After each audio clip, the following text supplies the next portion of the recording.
Va a soplar esto.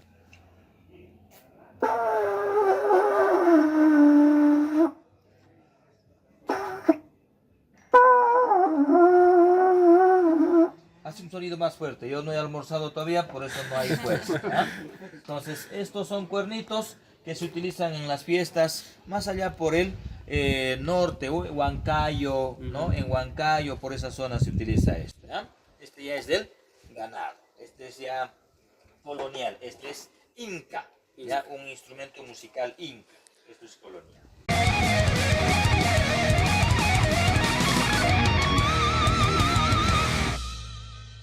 Primero tenían que hacer un agujero en la tierra y estas ceremonias se hacían en las partes más altas, en las montañas más altas, ¿ya? Donde se construía este muro y el cuerpo del niño o la niña era colocado en el lugar previamente dopado, ¿ya? Para que llegue a ese lugar, al niño o la niña le daban harta chicha y coco, ¿ya? Llegaba ebrio, ¿ya? Entonces lo ponían en posición fetal, ¿no? Ahí adentro, y encima lo sellaban y el niño moría por asfixia. Esto se hacía cuando un nuevo inca asumía el poder.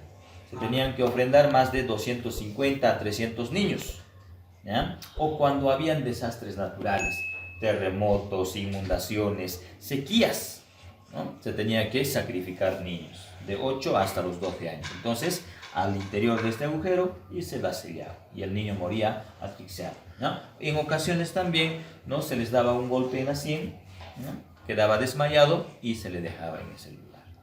Una duda, ¿los niños eran nobles, esclavos? Sí, tenían que ser nobles, ¿ya? Y tenían que ser niños que ya habían crecido para esta ceremonia, habían sido preparados para esta ceremonia, educados para estas ceremonias. Y para estos niños y para sus familias no era un sacrificio, sino era un privilegio, era un honor, porque iban a formar parte del panteón inca. Ellos nacieron para esta misión. Así es. Los padres a una determinada edad, al ver que el niño rinde las condiciones, ¿ya? Era entregado al Yachaywasi, el varón al Yachaywasi y la mujer al Ahyahuasi. En ahí los educaban para estas ceremonias. Ya vivían preparados para estas ceremonias. De las armas que se utilizaban en la época inca. Entonces, estos habrían sido de esta forma, ¿ya? Es diferente, ¿ya? Esta es otra. Entonces, eran de esta forma, se introducía un palo y esas eran las porras o macanas, ¿ya? Un golpe con esto no la cuentas, ¿verdad? Entonces, eran las armas de guerra que se tenían en la época inca. Pero eso de los metales, ¿no? Estas armas de metales eran solo de los de alta jerarquía, de los generales o del mismo inca, ¿ya? Ellos utilizaban armas de metales. El pueblo en común, ¿no? Los soldados en común, ¿ya? Utilizaban armas de piedra como también de madera, ¿ya? Lanzas y estas macanas o porras. Sí, era más fácil obtener la piedra que hacer estas fundiciones del bronce, ¿no? Sí, y el oro era como para ellos adornos nada más, ¿no? Sí, el oro era utilizado como un elemento de conexión con el sol. El oro representaba al sol, la plata representaba la luna. Con oro vestía solo el inca y con plata vestía solo la colla y sacerdotisas, ¿ya? Entonces era de ese uso.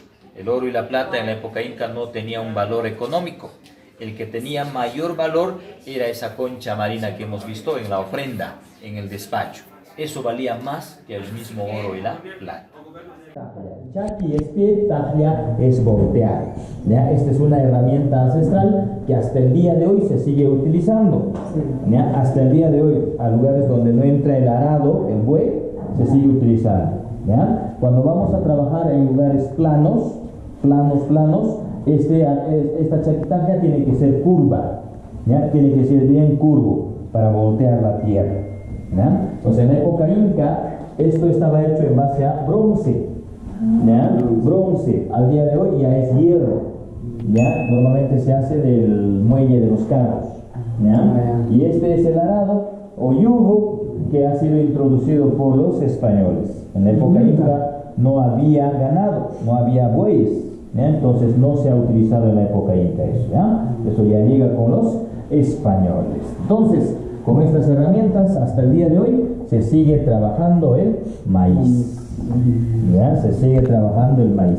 Este es el maíz gigante, el maíz sagrado de los incas. Este maíz era utilizado para hacer los ayunos. ¿Ya? El inca, ¿no?, para estar en la fiesta del sol, tenía que ayunar. Y el ayuno era con la harina de este maíz. Solo comía harina de este maíz, como también no comía ají, no comía carne, y tampoco estaba con la coya, que era su esposa principal, o sus concubinas. Entraba en un periodo de abstinencia para estar presente en la fiesta del sol. El inca y los sacerdotes, ¿ya?, que se llaman huirajumas. Entonces, para acá, los incas lograron cultivar más de 150 variedades de maíz. ¿Ya? Entonces, estas serían las cepas, ¿no?, las primeras cepas. Muchos dicen que el maíz ha sido introducido de México, pero no, tenemos maíz aquí en Sudamérica, ¿no? Estas son las primeras cepas, ¿no? Es el maíz primitivo que se tendría, estos pequeñitos que tenemos ahí, ¿ya? Entonces el maíz, a medida que va subiendo de piso ecológico, cambia de color y de tamaño. Este maíz crece sobre los 2.900 a 3.300 metros. Esa es la altura donde crece este maíz. Más para arriba ya no, sino este tipo de maíces, ¿ya? Y este es el maíz.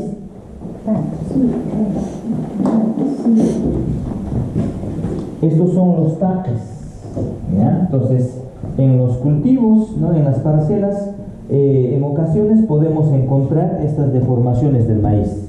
Cuando el campesino encuentra estas deformaciones, indica de que vamos a ser fructíferos, ¿ya? Entonces, esto es indicativo de progreso, es fructivo, ¿no? Pero la próxima cosecha va a ser igual o mejor, ¿ya? Por eso es que el poblador andino guarda siempre estos taques, ¿ya? Los guarda, ¿ya? Son taques. Na época dos Incas, os aylus, ou grupo de parentes, possuíam terras de cultivo coletivo. Cada aylha tinha ao menos um terreno em terras altas e outro em terras baixas, de temperatura mais amena, para que pudessem cultivar uma maior diversidade de alimentos. As terras eram trabalhadas usando ferramentas como la taclia, o suque, arado de pé, la raucana, la alquitana, la cuchana e la chaquitaya. Esta última é apresentada no museu. La cutilha e la chaquitaya se fazia de pedra com alta porcentagem do metal chamado jihuaya. Nas terras dos aylus, os camponeses trabalharam em pequenas equipes de 7 a 8 pessoas. Os homens usavam a chaquitaya e as mulheres os seguiam plantando sementes, enquanto as crianças eram responsáveis por cuidar dos rebanhos de lhamas e alpacas da família. Para hacer las ceremonias de agradecimiento a la Pachamama, a los apus, los eros eran hechos de oro y de plata. El inca tomaba en eros de oro, la coya ofrecía la chicha en eros de plata, ¿ya? Entonces después, cuando todos los eros van a ser fundidos, ¿ya?, convertidos en monedas a la llegada de los españoles, se va a utilizar la madera y como también los cerámicos, ¿ya? Y mucho después se empiezan a utilizar para tomar la chicha los vasos grandes que le llamamos caporal, ¿ya? La chicha se toma en este vaso, ¿ya? 2, 3 vasos, ¿no?, de chicha, ya estamos bailando, ya estamos cantando. Que es solo uno. Caporal. Es el caporal, señores. ¿Tá?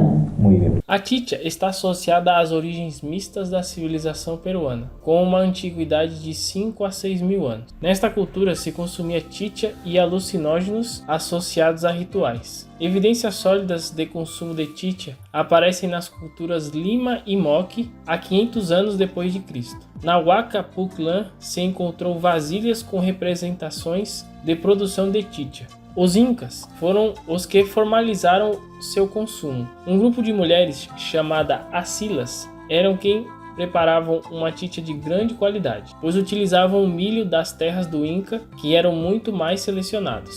No Peru antigo, existia chichas com várias porcentagens de álcool, desde as fresas, que eram dados às crianças, até o clarito, que já tem um grau alcoólico considerável. Se bebia inclusive mais que a água, já que esta poderia ter impurezas. A reciprocidade era a base da economia no antigo Peru. Se o Inca necessitasse de mão de obra para fazer caminhos, construir edifícios ou para trabalhos agrícolas, ofereciam grandes banquetes com comida e chicha de alta qualidade. Durante o Inti Raymi, a cerimônia mais importante do incanato, o Inca fazia uma referência ao deus Sol Inti e o brindava com chicha. Também se oferecia a bebida como pagamento à terra, como pagamento à Pachamama. Atualmente, a chicha segue sendo o elemento importante na vida social e espiritual dos habitantes dos Andes. Se muele en ese marán, luego de ello se tiene que hacer hervir, ¿ya? Se hace hervir en estas conchas por espacios, ahí se muele, ¿ya? Ahí se muele, se hierve por 2 horas, ¿ya? Y después esto se cuela en estos cestos de mimbres, ¿ya? Donde le ponen paja, harta paja, se echan, ¿no? Se cuela y se hace fermentar en estos, ¿ya? Por 1 día y medio a 2 días. ¿Ya? Después de 1 día y medio, 2 días, vamos a tener la aja. Em parte das terras comunais também haviam terras sagradas, a maioria localizadas nos vales próximos de Cusco, como o vale onde está Andauaililhas. A colheita que produziam nestes campos era usada para alimentar a corte e o exército real. Estes produtos eram guardados nas colcas, que estavam distribuídas por todo o império próximo às populações. As colcas eram construções de pedra circulares ou retangulares e eram construídas em ladeiras ou rampas para aproveitar as correntes frias. As colcas estavam desenhadas para maximizar o tempo de armazenamento. Tinham canais de drenagem, piso de cascalho e ventilação no teto para manter o interior frio e seco e assim a poder armazenar os alimentos por muitos anos. Os alimentos se guardavam nas colcas não somente eram para o exército e para o Inca, senão para alimentar os povoados em épocas de escassez. Em troca disso, as populações do Império trabalhavam em algum momento na mita, ajudando nos projetos do Estado com a construção de caminhos y edifícios. Muy bien, entonces estas eran las ofrendas que se hacían en la época inca. Se hacían de esta forma las ofrendas, acompañadas siempre del espondylus, esa concha marina, feto de llamas, de alpacas y coca, ¿ya? Siempre la coca. Entonces, como indicaba el tipón, ¿no? Esta concha marina hace que lleguen las lluvias. Y si nosotros tenemos lluvias, vamos a tener comida, vamos a ser prósperos, ¿ya? Por eso se utilizaban estas conchas, ¿ya? Esta es una ofrenda de la época inca, ¿ya? Y ahora vamos a ver cómo han cambiado las ofrendas. Las ofrendas contemporáneas ya son de esta forma.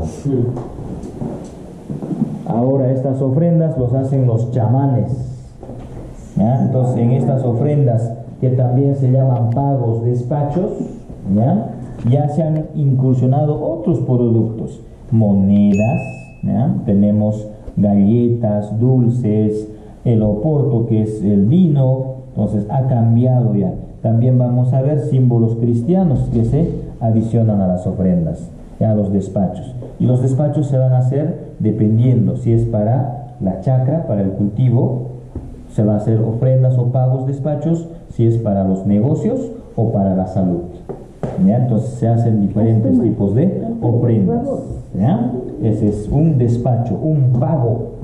Y este es el sacerdote, ¿no? El Huillajuma, que hacía todas estas ceremonias, ¿ya? Ese es el sacerdote andino, Huillajuma, el encargado de ofrendar a la Pachamama y a los diferentes entes de poder.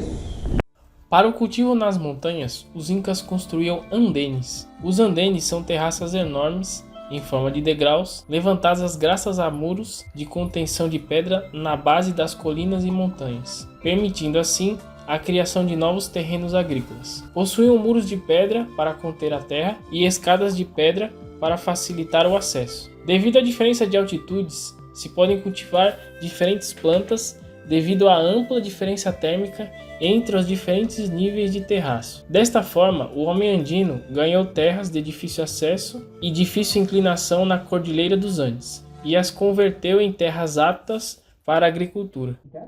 siempre se ha dado, ¿no?, esa forma de modificar los cráneos. Esto viene desde culturas preincas, ¿ya? Entonces, una de las formas de modificar el cráneo era atando tablillas, ¿no?, o simplemente cuerdas en la cabeza. Esto se hacía cuando el niño tenía 3 meses, ¿ya? 3 meses de edad. Desde ahí se empezaba a modificar el cráneo. Y esto era símbolo de estatus, ¿ya? Entonces, los sacerdotes, los de la nobleza, tenían las cabezas alargadas, dependiendo también a la etnia a cual pertenecían.